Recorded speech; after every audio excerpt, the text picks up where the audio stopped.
അതെ, എല്ലാവരും എന്നാ പറയണോ? രാവിലെ ഒരു ചായ കുടിയൊക്കെ കഴിഞ്ഞ് കുറച്ച് നേരം അവിടെ മടി പിടിച്ചിരുന്നു പോയി. വേറൊന്നുമല്ല, ഇവിടെ ഇന്ന് നല്ല മഴക്കോളാണ് കേട്ടോ. സാധാരണ മഴയത്ത് നമുക്ക് അങ്ങനെയാണല്ലോ, ഒന്ന് സ്റ്റാർട്ട് ചെയ്യാൻ ഇച്ചിരി പാടാ എന്ന് പറഞ്ഞിരിക്കാൻ പറ്റത്തില്ലല്ലോ. നീണ്ടു നിവർന്ന് കിടക്കുന്ന പണികളുടെ ലിസ്റ്റ് ഓർക്കുമ്പോൾ തന്നെ എഴുന്നേറ്റ് പോവും. ഇന്നിച്ചിരി കറി വയ്ക്കാനായിട്ട് തോരനുണ്ടാക്കാമെന്ന് വിചാരിച്ചപ്പോഴാണ് നമ്മുടെ സ്പിനാച്ചില്ലേ, അത് കുറച്ച് നാളായിട്ട് ഇവിടെ ഇരിപ്പുണ്ട് കേട്ടോ. ഫ്രീസാണ്. അപ്പോൾ ഈ സാധനം സാധാരണ ചുമ്മാ ഉണ്ടാക്കി കൊടുത്തു കഴിഞ്ഞാൽ ഇവരാരും കഴിക്കത്തില്ല. അപ്പം ഞാനതെന്നാ ചെയ്യുന്നതെന്ന് അറിയാമോ? നമ്മുടെ ചീര തോരനില്ലേ, അത് വെക്കുന്നത് പോലെ കുറച്ച് സവോളയും തേങ്ങയും മുളകും കറിവേപ്പിലയും ഒക്കെ ഇട്ടിട്ട് ഞാനത് ചീരത്തോരൻ പോലെ ആക്കിയെടുക്കും. അതാകുമ്പോൾ പ്രശ്നമില്ല, എല്ലാവരും കൂട്ടിക്കോളും. ഇതിൻ്റെ കൂടെ ഞാൻ ചുമന്ന മുളക് കേട്ടോ പ്രത്യേകം ഇടുന്നത്. എന്തായിരിക്കും കാരണം?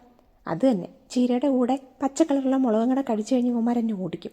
ചുവപ്പാണെങ്കിൽ നമുക്ക് എടുത്ത് കളയാമല്ലോ. അതാണ് എൻ്റെ ഉദ്ദേശം. ഫുഡ് ആക്കി അടുക്കളയിൽ നിന്ന് ഇറങ്ങി കഴിഞ്ഞാൽ തന്നെ പകുതി സമാധാനമാണല്ലേ.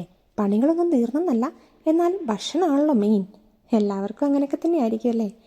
ബാക്കി പരിപാടികളെന്ന് പറഞ്ഞു കഴിഞ്ഞാൽ എന്നാ, നമ്മുടെ എന്നുമുള്ള പരിപാടികൾ തന്നെ. ക്ലീനിങ്, പ്രത്യേകിച്ച് ഈ സാറ്റർഡേ സൺഡേ അല്ലെങ്കിൽ പിള്ളേർ വീട്ടിലുള്ള അവധി ദിവസങ്ങളൊക്കെ കഴിഞ്ഞ് കഴിയുമ്പോൾ ഉണ്ടല്ലോ, നമ്മുടെ ഈ സോഫ സെറ്റൊക്കെ ഒരു പരുവായിരിക്കും കേട്ടോ. ഇതുങ്ങൾ ഈ ടി വി കാണുമ്പം ഇത്തരം ഇരുന്നാണ് ഈ ചിപ്സുകൾ അങ്ങനെയുള്ള സംഭവങ്ങളൊക്കെ കഴിക്കുക. അപ്പോൾ പിന്നെ അതിൻ്റെ പൊടിയും ഒക്കെ ഇതിൻ്റെ ഇടകളിൽ കൂടെ ഒക്കെ ആയിട്ട് നല്ല പണിയുണ്ടാവും.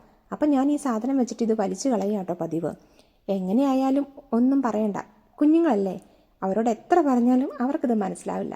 ഒരു പ്രായമാകുന്നവരും വരെ നമ്മളിതൊക്കെ അനുഭവിക്കുക തന്നെ. ഞാൻ അതുകൊണ്ട് തന്നെ സോഫയിൽ കവറൊക്കെ ഇട്ടിട്ടുണ്ട് കേട്ടോ. എപ്പോഴാ എന്നതാ മറിച്ച് അടിക്കണമെന്നൊന്നും പറയാൻ പറ്റത്തില്ല. അപ്പോൾ പിന്നെ പുതിയൊരു പരിപാടി തുടങ്ങിയിട്ടുണ്ട്. എന്തെങ്കിലും കയ്യിൽ നിന്ന് മറിഞ്ഞു വീണാൽ തന്നെ ചേട്ടനും അനിയനും കൂടെ കൂടി ഞാൻ കാണാതെ ഓടിപ്പോയിട്ട് അതെല്ലാം ക്ലീൻ ചെയ്യും.